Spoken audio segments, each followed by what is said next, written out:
Hi guys, I'm Phil Town from Real One Investing, and today I want to talk to you about how to create an investment plan.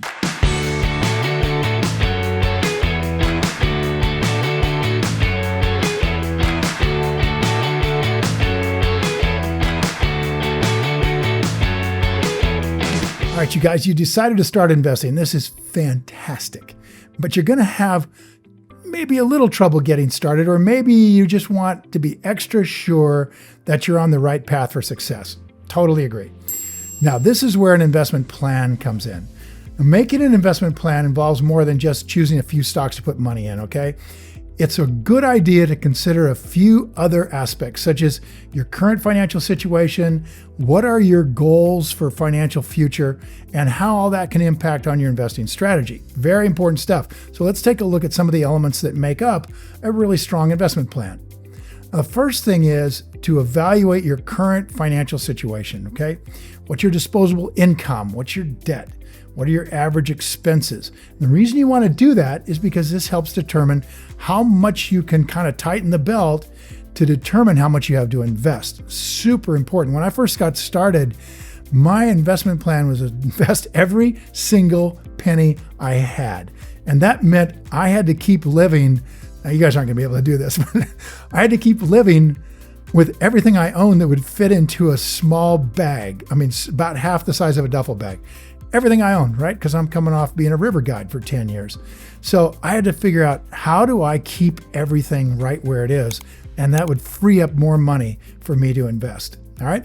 Now, the next thing is you want to define your goals. And I don't love this idea of goals, but I'm going to use it here, goals, because I also want to use the word promise. And that's a little bit bigger picture, right? When we make a promise about what we're going to do with our financial lives, we're going to create generational wealth. We are going to become financially independent. That becomes a promise. Goals are kind of ideas about how to get there. So let's talk about the goals here. So first off, where do you want to be for retirement? Where do you want to be for buying a house? What do you want to do in terms of creating passive income? These are all aspects that you can think of in terms of kind of financial goals. Yeah, we'd like to own a house. We'd like to have passive income. We'd like to have retirement. Okay, put some numbers on that. Now, determine how much risk you can take in order to go after these goals. And by risk, I don't mean financial risk. We don't like to do financial risk. What we like to do is have certainty when we invest. What I'm talking about is, how aggressive do you want to get here to do this sooner? Right? I mean, there's a whole movement out there called FIRE, which is Financial Independence Retire Early. And people who are doing that are really getting aggressive. They're getting aggressive with their jobs, taking risk in their employment. They're determining, I'm going to just make this happen, and I'm not going to build this career that's going to start paying me off when I'm 60 years old. So figure out, how soon do you want to get there, and what kind of, lifestyle risk are you willing to take in order to do that, in terms of job security, in terms of consistent or inconsistent income? Are you willing to be a consultant? Do you really need to have really consistent income? My dad was a consistent income guy. And for that reason, maybe I became much more aggressive, because I saw what that, low risk lifestyle did to him. And he ended up working a job all day long as a bookkeeper, and then he ended up working a job all night long flipping burgers at a Dairy Queen.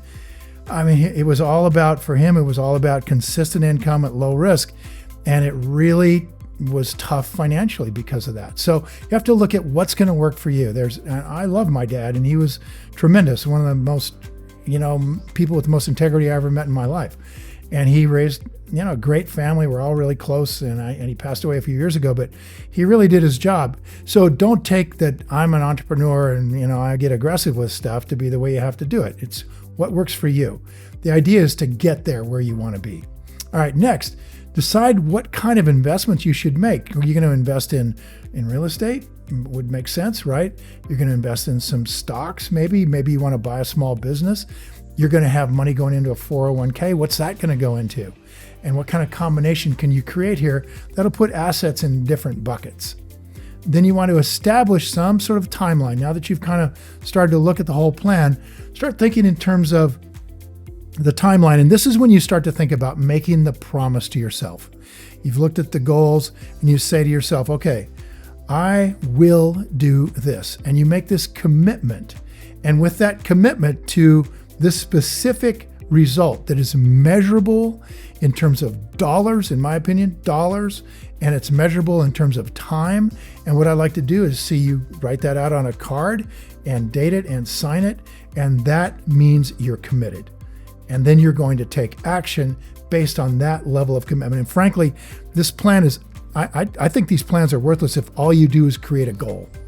I think they're so easy to blow off goals. But when you follow a plan and you start look at the goals within that plan, and then you ultimately put a promise together that says, like I did, I will make $1 million starting today with $1,000. I will do that in 5 years. And I dated it and signed it. I looked at that darn thing every single day. This was a great idea given to me by Dr. Jonas Salk, who's one of my mentors. And it's one of the things that he did. He promised himself he would cure polio. I mean, it almost sounds like something impossible, but he did. He promised himself and then he cured it. Unbelievable what can happen to you if you make a promise and have a plan to go after it. All right, you guys. So now I'd love to hear from you. What does your investment plan look like? Just leave a comment below with your answer and I'll be sure to follow up with you. Now, thanks for watching. Go play. Look, if you enjoyed this video, you guys, and you feel it was valuable for teaching you more about how to create an investment plan, just hit the like button and please share the video with your friends. And if you want more investing content, subscribe to my channel. And don't forget to click the button on the screen for a free gift. Thanks again for watching.